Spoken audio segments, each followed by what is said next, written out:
Anybody nervous? Just me? It is a beautiful day in this beautiful place with this beautiful, beautiful couple. We are here today to celebrate love, commitment, and the journey of these two in the bonds of matrimony. I am truly honored to be up here with the two of you and with all of these wonderful people. We are all here because we are fortunate enough to be a part of Brian and Julianna's lives and able to join them on their special day. We are friends, we are family, we laugh with them, we cry with them. We have come from around the world as they embark on their journey in their new life together. And of course, I want to recognize everyone from the fine, fine city of Detroit. It just so happens Detroit is where our tale begins.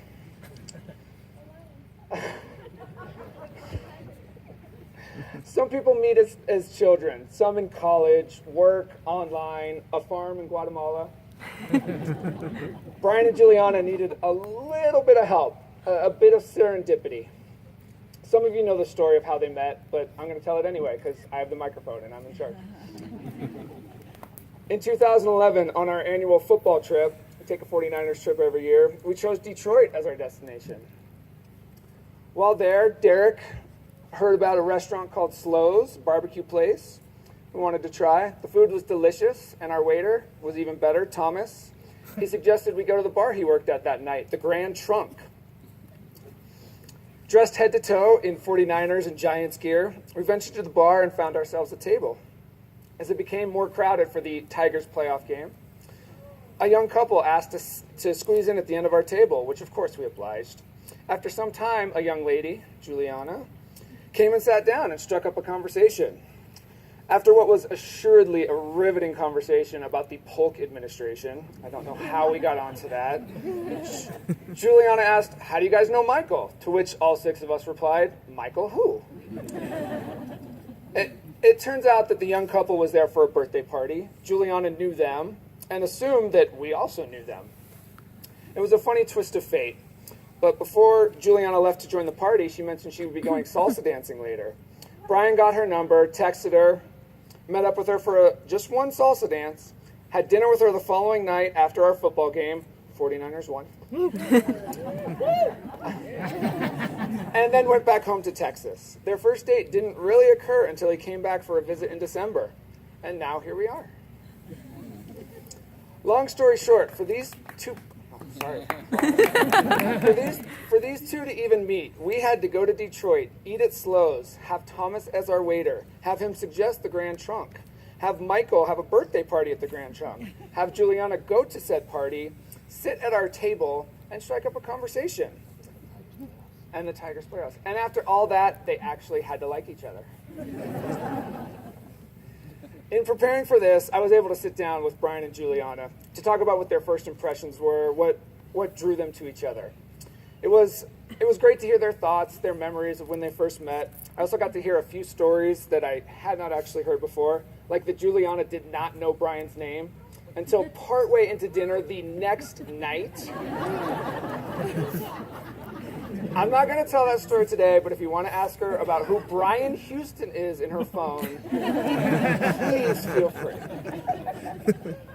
But the first thing Julianna told me was that she was especially amazed by Brian's dancing ability, saying that he exceeded all her expectations on the dance floor. If you've seen Brian dance, you know what she's talking about. If you haven't seen Brian dance, well, give it about 2 hours and you will. She loved how outgoing he was, agreeing to go dancing and singing karaoke that night. At dinner the following night, she appreciated what a great listener he was. So much so that she thought he was kind of shy and not much of a talker. Which I still don't know about that. Brian was pleased with Julianna's dancing ability as well, but more than that, he talked about her openness, that she could hold her own and wasn't intimidated by sitting at a table with 6 strangers and talking the night away. When they had the opportunity to spend some time alone, he was particularly drawn to her witty banter and obvious intelligence. Polk administration, I mean, come on. They both admitted there was no expectations after that weekend, But they kept in touch until December when Brian was in Chicago for a work trip and made a special trip to Detroit for their first official date. Independently of each other, they both said it was the best date they'd ever been on. Everything just clicked. I'm grateful I was able to meet with both of you. I was having a tough time figuring out a way to tie all this together, a central theme, some words of wisdom, as it were, since I'm, the officiant, I guess. After speaking with you, I realized you guys are ready for this. You love each other. You should have seen each other last night. Brian was jumping around like a kid at Christmas, and you didn't have a smile. The smile never left your face last night. It was great. You realize that this takes work and that you're prepared to put in the effort it takes to make a successful marriage. You talk about your problems. You communicate. And that's my only real advice. Keep talking. Keep talking whether you're upset, may be difficult. Brian may be shy and not much of a talker. It may sound simple, but communication is the key. And a little dancing never hurt anyone. And now, to get this lifelong conversation started, Brian and Julianna will read their vows.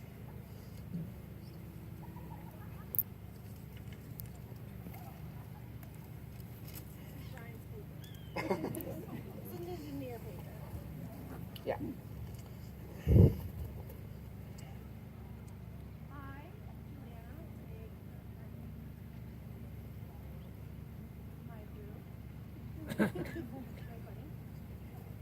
Mi amor, I promise to give you unconditional love each and every day.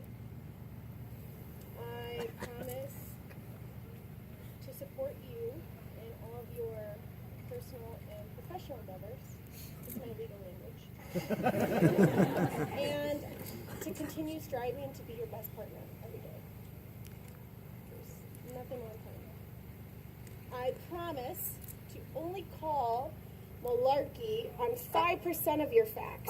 Because they're usually very rare and obscure and they seem made up. But I only call malarkey on 5%, I promise. So you have 95% of facts to say. I promise to always support your 49ers annual trip. Unless in the future I'm in labor. And I'm not pregnant. I'm just saying in the future, if I'm in labor, you can't go.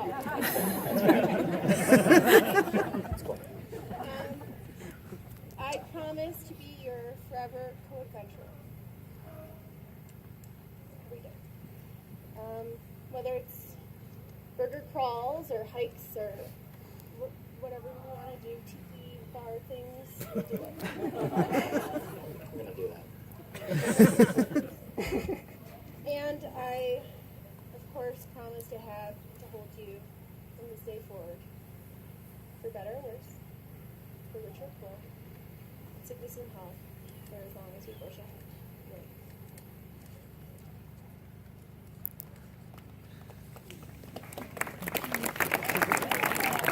Here comes the graph paper. We wrote these. Engineering paper rules. I, Brian, take you, Julianna, to be my wife. I promise to always romance you as though it's our first date. And I promise to celebrate your triumphs and pick you up during your struggles. I promise that you're always, and I mean always, right.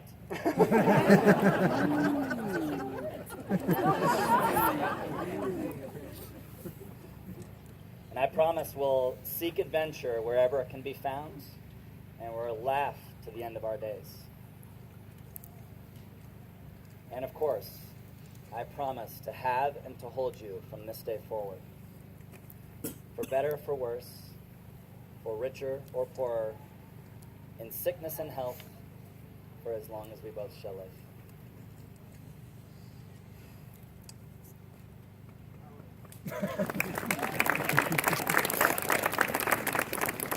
All right, we got some rings to do. You guys ready? Brian, Mandel has them. Brian, as you place the ring on Julianna's finger, please repeat after me. I'm going to step to the side. With this ring, Brian, With this ring, I marry you and bind my life to yours. I marry you and bind my life to yours. It is a symbol of my eternal love, It is a symbol of my eternal love, my everlasting friendship, my everlasting friendship, and a promise of all my tomorrows. and a promise of all my tomorrows.